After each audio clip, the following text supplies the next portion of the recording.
Just everything seemed to be a little more in sync.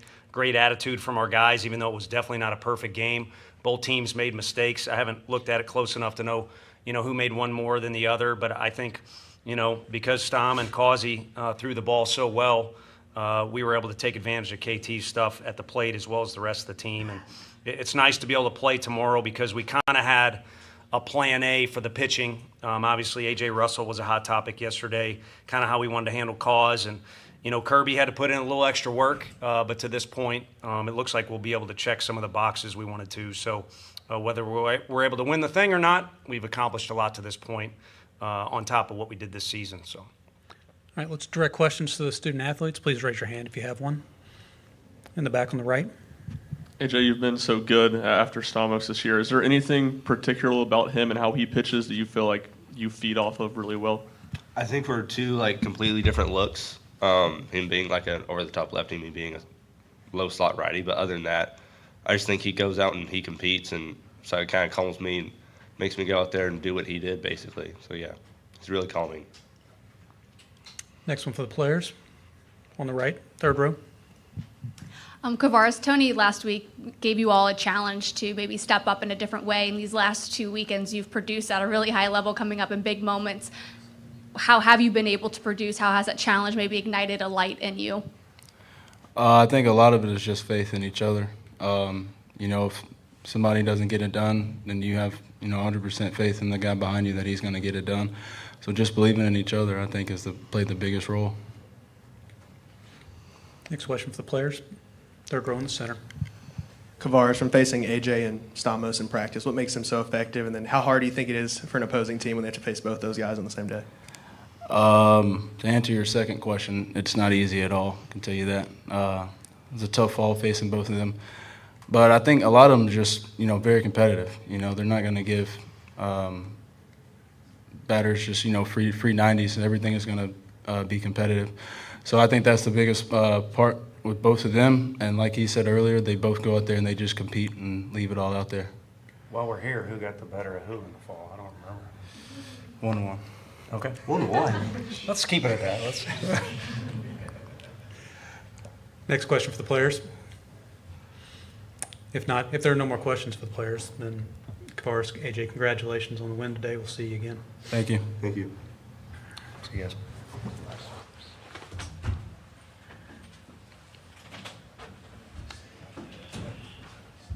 All right, if there are questions for Coach, please raise your hand. Wait for the microphone in the back right.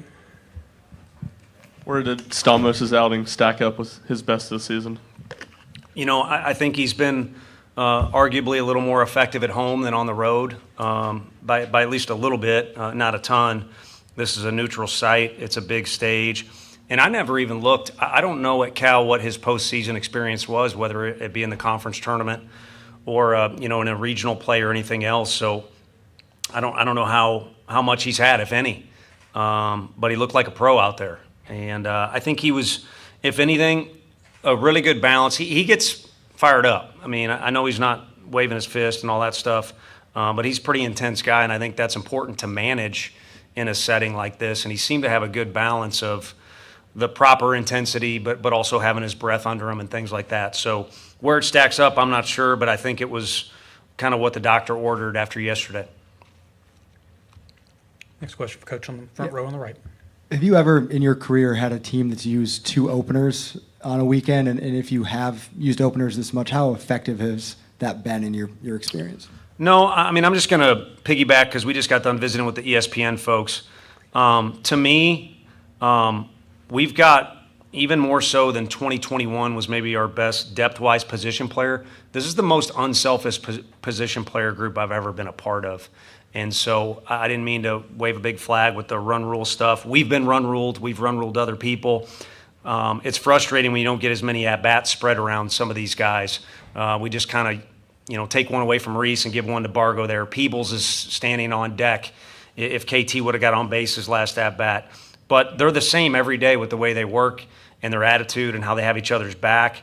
It's the most unselfish group I've ever been a part of. And then the pitchers have been the most willing that I've ever been a part of. So this staff has been used differently and done things differently, but they're all very willing to do whatever you ask them to do, including hand you the ball. Stom wanted to talk to me about the movie Tombstone out there when I took the ball from his hand. And little does he know, I think you guys know there's some history with that movie in us. And then same thing, Causey, as soon as he saw me out there, I've seen that look before. He wanted no part of coming out of the game, but by the time I get to that point, he's talking to his teammates about what they got to do, and he hands the ball off to Kirby. And so I would describe willing and unselfish out of those two groups, and it's nice they're in the same dugout together. On the right side toward the back. This may be a better question for the end of the season, but you say willing and unselfish. Just with those two things, how fun of a group is this to coach? Well, yeah, we're deep into this whole thing, so there's obviously more work to be done. But the way a player looks at his season off this thing with the numbers and all that, the way the coaches do is the whole thing starts in August. And really even before that, you're trying to recruit so that you don't have any major blind spots and the draft and all that stuff. You guys know how it can be a headache. So it starts way in advance of even opening day. And then how the fall goes and leading up to the season, that probably carries as much weight when you're judging, is it fun to get out of your car to walk into the office every day? And that was a goal. As far as adding guys like Stom, his whole recruiting process was a big part of that goal.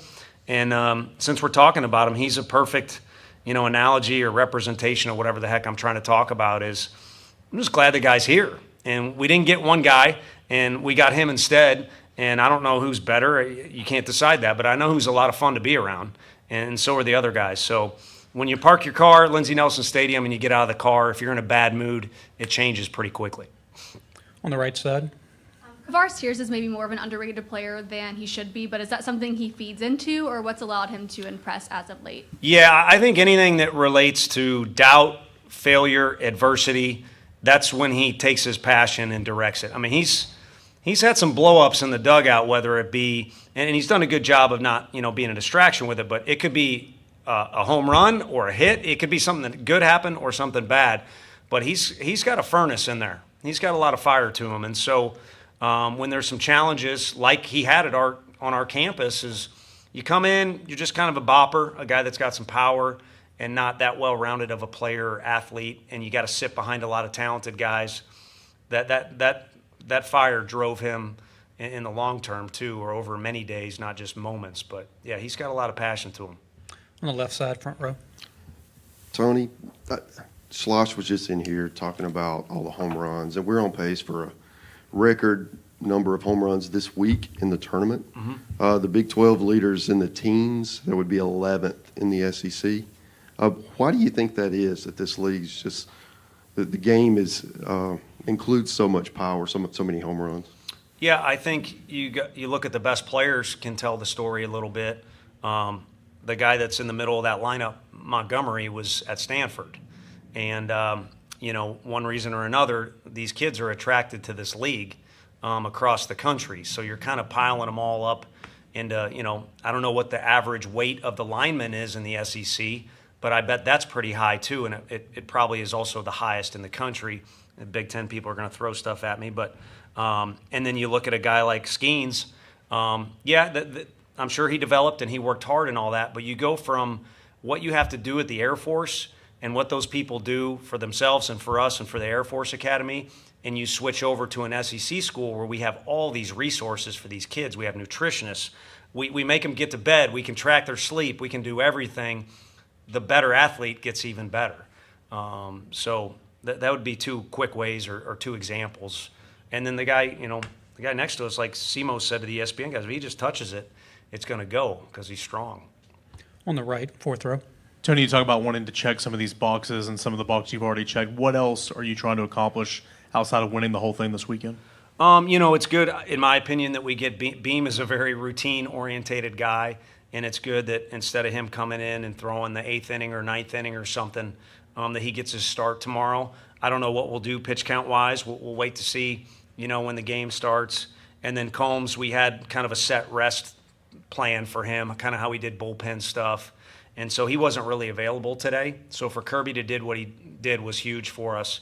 But would like to get Combsy a little action tomorrow. And then, if you're fortunate enough to win, maybe Xander starts. But I think it'd be good to get Xander on the mound. Either way, he's always kind of the same guy every day. So those are kind of some things with the A.J. Russell Stom getting a good amount of work, Causey getting a good amount of work but not getting overtaxed because he's done a lot for us this year.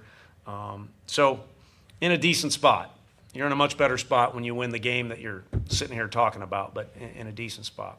All right, we have time for two more, also on the right. How encouraging was kind of the perseverance from the offense to have a couple opportunities with the bases loaded and not really break it open after yesterday, not to be discouraged? Yeah, no, it was good. And speaking of not discouraged, I mean, I've been generous with my phone number. There's so many hitting coaches out there when the other team scores more than you, but this is a team game, and there's a flow to the game. And yesterday we didn't bounce back after a difficult 5-run inning, but the game kind of hit a certain flow. And if we pitch better or play better defense, we might score more runs. There's 9 innings to hit with, but the thing kind of got out of sorts yesterday.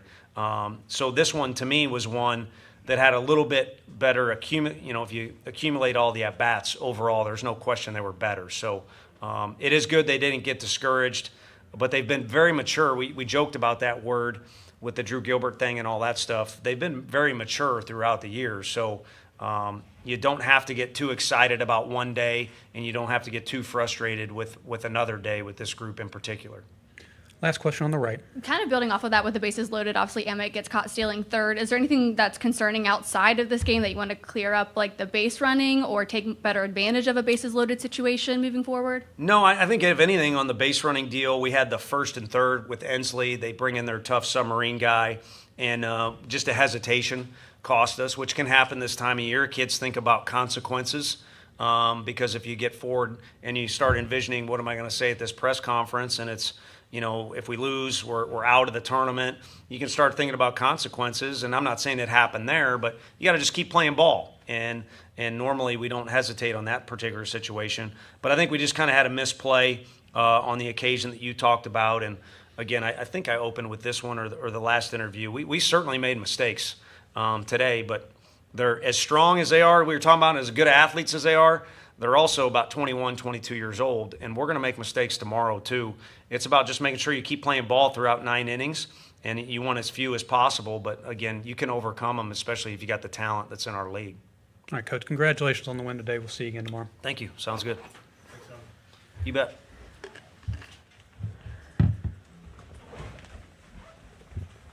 Thanks, sir.